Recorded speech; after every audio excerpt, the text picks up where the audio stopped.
Não deixarão nem eu, nem o Renato sem voz. Se você se calar, e se calarem o Renato, é evangélico, as pedras clamarão, as pedras falarão.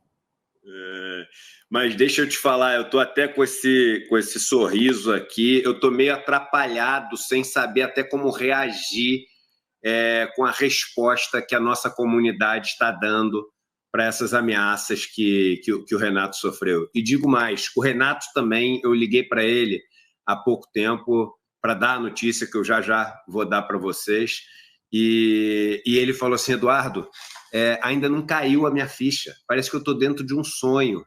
Irmão, não estou acreditando que isso está acontecendo. E eu visitei, Chico, e só falar uma coisa que eu não falei hoje no primeira edição. Mas conta tudo, porque quem não viu a primeira edição... Eu vou contar tudo. Tá? Isso, eu vou contar tudo, mas eu vou começar por uma coisa que eu não contei na primeira edição. Você estava contando do caso do Renato, que foi parado no aeroporto agora, já foi parado algumas vezes, revistado, tirado do avião e etc.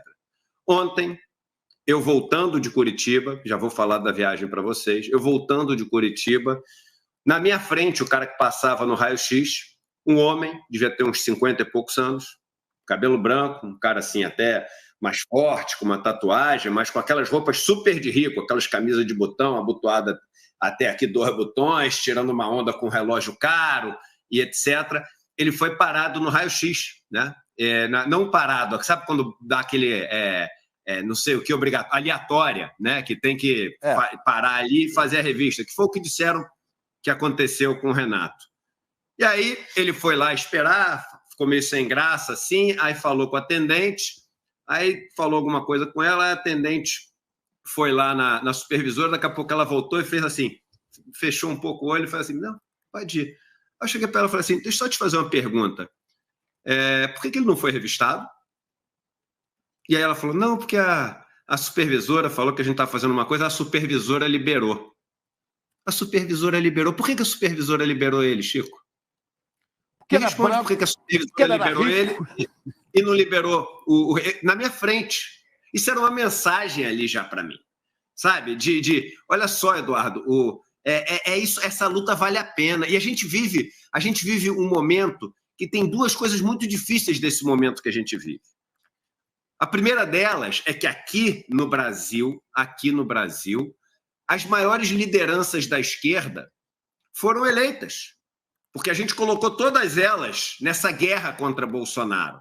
E o problema é que foram eleitas e agora, para governar, elas têm que fazer política. E está tudo bem, porque política é um jogo que embrulha o estômago mesmo. Então, tem que compor com esse, com aquele, conversar com a União Brasil e apoiar o Lira e não falar mal desse, daquele. Mas aí a pergunta é a seguinte, onde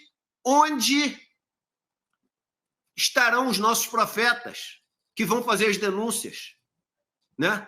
Quem é que vai entrar no templo e expulsar os vendilhões? Quem é que vai apontar o dedo e mostrar a ferida aberta do nosso país? A gente não tem mais ninguém fazendo isso. As grandes lideranças de esquerda, eu não vou citar nome nenhum para não levar para o pessoal, mas são lideranças que a gente chama no ICL, e aí fala do Lira, o cara muda de assunto, porque não pode falar mal do Lira, se não pega mal, se não tem que aprovar um projeto. E o Renato é um dos poucos no país que seguem fazendo o que a gente sonha, né, em ver os nossos políticos fazerem para poder acordar o nosso povo e poder fazer a mudança que todo mundo clama, porque a gente vive num país e num mundo que não tem plano B, a gente só tem plano A. E o Renato, por fazer isso, né, num país que, enfim, escolheu conciliar e tem ali os argumentos para conciliar, né, para não correr o risco de voltar o Bolsonaro e para poder fazer uma frente ampla, mas um cara que resolveu não abandonar a luta diante das eleições foi abandonado. Ele não abandonou a luta, mas os políticos, as pessoas que deveriam estar do lado dele não estão, porque acham que pode pegar mal. Não, porque aí também vai fazer a gente, né, se indispor com esse grupo ou com aquele grupo, com os fiéis, porque ele entrou na igreja, com a elite daqui, com os empresários. E aí é o seguinte, político de uma assembleia estadual sem apoio nacional, num dos estados mais conservadores, com grupos fascistas que não têm limites, irmão, sem repercussão nacional, infelizmente, é tudo para dar errado. É tudo para a gente ter um novo caso Marielle. E aí só tem um jeito de você defender. É chegar e entrar na trincheira com o irmão. É fazer fileira ao lado. É transformar a luta dele numa luta nacional. É fazer com que o trabalho dele seja um trabalho tão admirado, tão exemplar, tão transformador, que o custo de fazer uma maldade para ele seja grande, custo político, inclusive. E aí eu voltei e falei, cara, vamos... Porque eu conheci o centro de acolhimento, o núcleo periférico do Renato Freitas, no centro de Curitiba. E o centro de Curitiba, todo mundo acha que Curitiba é a Europa dentro do Brasil. É a cidade que o Jaime Lerner preparou, né? Lerner bonita. Pontos de ônibus que são tubos. E que é o seguinte, eu mandei hoje de manhã, eu coloquei no N1, é fila de morador em situação de rua pegando comida que dá volta em quarteirões, não é quarteirão no singular, quarteirões. E vamos lembrar que o prefeito de Curitiba, junto com a Assembleia, com a Câmara, porque a Assembleia no Estado, a Câmara no município, mas todos juntos tentaram, durante a pandemia, aprovar uma lei que multaria em R$600, Chico Sá, quem desse uma marmita para o morador em situação de rua. Multar. Você tem noção do que é multar alguém que dá comida para quem está morrendo de fome? Eu nunca ouvi uma maldade tão grande na minha vida. E são cristãos. E aí, são cristãos. Mas não leram o Evangelho, que Jesus falou, tive fome e me deste de comer. Não leram, mas são 25, cristãos, cidadãos de bem. 34, cabeça. Hein? Mateus, capítulo 25, versículo 34. Papai adorava isso. Isso aí. É porque eu sei de cabeça, porque a parte da Bíblia é que Jesus fala o seguinte, meu irmão, não adianta tu ir na igreja fazer esse oba-oba comigo, se quando tu passar na rua e o cara estiver passando o nome, tu virar o rosto, porque eu sou ali. Eu sou o velho doente, eu sou o irmão passando fome, eu sou o que tem lepra, eu sou o esquecido, eu sou o que está na prisão junto com mais 40 numa sala de 5 metros quadrados. Eu sou esse, irmão. Então tu vira o rosto para ele, tu está virando o rosto para mim. Mas o Renato não virou o rosto. O Renato fez um centro que acolhe mais de 300 pessoas todo dia e são pessoas com histórias que eu não vou nem começar a falar aqui, porque eu não sei se as pessoas estão preparadas para ouvir histórias que envolvem inúmeros estupros, abusos de pessoas da família e de fora da família, ataques, agressões bárbaras, das quais você nunca ouviu falar na vida, que começam com 6, 8 anos de idade. Pessoas que saíram do sistema prisional e foram abandonadas à própria sorte nas ruas. Pessoas que não conseguem, mas querem vencer o vício das drogas. Pessoas desempregadas e que não conseguem voltar para casa porque têm a vergonha de voltar para casa na condição que estão. E quem é que estende a mão para essas pessoas? Não é a prefeitura, porque a prefeitura não estende. Não são os políticos de Curitiba, porque eles não estendem. E o Renato estende num centro que tem treinamento profissional, num centro que tem um lugar para eles tomarem banho, num centro que tem comida para eles, mas qual o problema? Como manter esse centro? O chuveiro é para a turma dividir. A máquina de lavar, muito velha, é uma também. Os professores de yoga, de artes marciais, para as pessoas terem uma atividade esportiva, pararam de ir algumas semanas, porque eles não conseguem pagar a condução, porque são voluntários, não recebem nada, mas não conseguem pagar a condução. E essa fila? E é fila, porque é o seguinte, não tem outro lugar que aceite esses irmãos. Olha só, eu que fiz essas imagens. Não acaba. É fila atrás de fila de gente querendo comida. Isso são as ruas de Curitiba. E aí o seguinte, eu voltei e falei assim, Renato, eu sei como é que a gente vai estar junto contigo na trincheira e te proteger, irmão. A gente vai fazer a maior campanha que esse país já viu para transformar o teu centro de acolhimento, o teu centro de treinamento profissional, de capacitação, o teu centro de pão para o corpo e pão para a mente, porque ali eles ouvem o Renato falar, eles falam dos seus problemas, eles têm atendimento com psicólogas, são atendidos por enfermeiras. Eu falei, a gente vai transformar isso numa referência nacional. Você vai dar um atendimento para eles melhor do que a prefeitura dá. E a gente tem uma comunidade para estar junto contigo. A gente tem uma comunidade, quando a gente chama, ela vem, que é uma comunidade que construiu tudo isso que a gente tem junto. E chamamos de manhã. Vaquinha para o nosso irmão, para a gente transformar o centro, o núcleo periférico dele, num centro de referência nacional. E eu faço questão de fazer a primeira doação. Fiz a doação ali, na frente de todo mundo, R$10 mil. Que é dinheiro pra caramba para mim. 10 mil. Porque doar, tem essa não. R$10 mil é dinheiro, é muito dinheiro. É muito dinheiro. Mas, irmão, dinheiro ali não é o dinheiro que é capricho. Cada real salva vidas, Chico.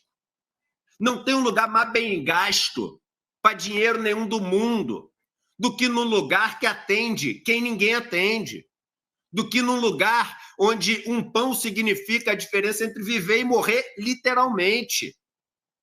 Num lugar onde as pessoas que não têm amigo nem amiga, que nem a gente costuma ter, encontram ali um ombro, um abraço, um aperto de mão, um olhar, que às vezes é só um olhar. E abrimos a campanha de manhã. E aí, como é que será que vai ser? Em 5 minutos, já tínhamos captado mais de R$100 mil. Isso é histórico. Isso é histórico. E pode botar Luciano Huck no caldeirão fazendo campanha que não vai ter o que essa comunidade fez. Pode meter Luciano Huck no caldeirão. Pode meter o programa da Band. Não tem. Igual essa comunidade não tem. E aí é o que eu estou falando. Eu falei de duas coisas que a gente estava vendo. O segundo é o seguinte, irmão, é notícia ruim para todo lado. A gente precisa de uma coisa material para acreditar, para ver coisa boa acontecendo, para ver o tamanho da nossa força, para ver que as coisas podem mudar, para ver que revolução não é uma historinha, não é um papo para amanhã, a revolução é hoje, começa agora. E a notícia que eu tenho para dar para vocês é o seguinte, vocês deram uma notícia aí atrasada, ICL já foi melhor, não é 500 mil não, já são 600. Já são R$600 mil. 615, e aqui, ó, Edu, agora, 615 mil. 615 mil, tá vendo? O negócio é deixar na mão da Gabi. E eu não entrei ainda, estou entrando agora. Tá? 615 mil reais. Fecha amanhã, no final do programa, do primeira edição, que além de tudo é urgente, e a gente tem que começar a fazer agora, porque é isso aí, é para transformar agora, porque o mandato dele sofre ameaça agora, a vida dele sofre ameaça agora. Então, quem não doou ainda e puder doar qualquer valor, porque às vezes é o seguinte, você doa o valor mínimo que o site lá deixa, mas, irmão, você está conectado na causa. Você está dentro da causa. Você vai passar a prestar atenção no que o Renato está fazendo. Você vai se preocupar com o Renato. Você vai criar um vínculo. E o que muda o mundo é a gente criar vínculo. É o poder do coletivo. É o poder da comunidade. Então, eu queria convocar todo mundo aqui do N2 que não estava com a gente de manhã, que puder ajudar, que puder mandar para os seus amigos, que puder mandar nos grupos de WhatsApp, que puder, enfim, postar nas suas redes sociais, que faça para a gente ajudar esse irmão e dar um exemplo da força daqueles que querem mudar esse país. E para sentir o gosto de fazer uma coisa que reflete em sorriso, que reflete em coisa boa, que não reflete em ódio, que reflete em vida em vez de refletir em morte. Edu, só acessar sl.com.br/vaquinha, ou com QU ou com K, os dois funcionam. Está no nosso chat agora, é só clicar e doar. É super rápido, tem Pix, tem boleto, tem tudo. E aí o seguinte, esse site ele cobra 6%, 6,4% de taxa para fazer esse negócio da vaquinha. O que a gente vai fazer? O ICL, além das doações pessoais que nós fizemos, o ICL vai doar os 6,4% no final para o centro receber exatamente o valor que está aqui. A gente vai fazer isso com transparência total para essa comunidade, enfim, se alegrar da forma como precisa se alegrar com uma atividade tão forte, tão potente, tão bonita como essa. Edu, esse é um dia histórico para a gente nunca mais esquecer.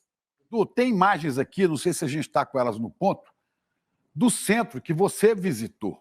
Vamos embora. Vamos mostrar? Aí você vai narrando.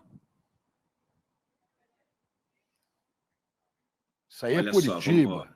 Isso, Curitiba. Aí, eu fiz essas imagens, tá? Eu estou olhando para o lado aqui porque é onde está minha TV. Isso aí é o centro do Renato, ele chegando, tá sem som. Quando ele chega, todo mundo grita, todo mundo comemora. Ele fala com uma potência, irmão. Ele fala como um profeta, como um cara com dor na barriga. E olha o rosto das pessoas ouvindo o Renato. São pessoas... Vamos encher a tela. Isso, enche a tela e pode pôr o som aqui. Volta até um pouco, se a produção puder voltar, porque eu queria que vocês ouvissem a potência da voz do Renato falando. Deixa o Edu em off, tira o Edu e deixa aqui grande para todos. Para fazer os nossos próprios planos.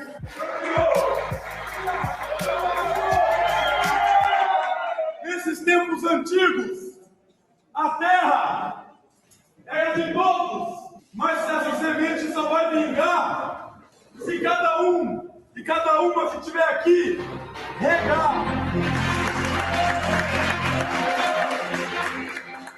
A gente tem que ampliar uma rede multidisciplinar, multiprofissional de apoio que envolva atendimento psicológico, atendimento jurídico, assistência social, enfermagem e aumentar as produções tanto da padaria comunitária quanto do corte, costura e serigrafia, porque fazem parte de uma linha de integração à sociedade que é a da economia solidária, né? Para muitas pessoas que estão, infelizmente, à beira da morte. É onde a galera toma banho, é uma ducha só também para essa multidão, o pessoal poder ir ao banheiro. A ideia é construir mais duchas.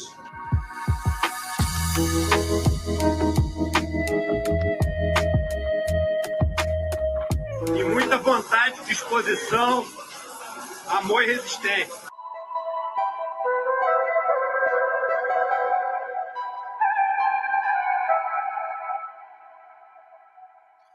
Só lembrando que os pães que vocês viram foram feitos ali pela primeira vez pela padaria que o ICL financiou. Então, eles fizeram uma padaria que custou R$36 mil, né, para treinar as pessoas no ofício ali de padeiro e ter como resultado desse treinamento profissional comida para as pessoas. Então, foi uma alegria ver ali já o milagre acontecendo.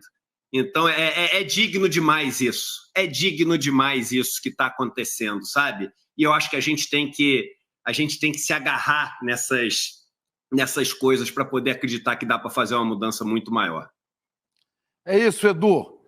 Vamos seguir, então. icl.com.br/vaquinha.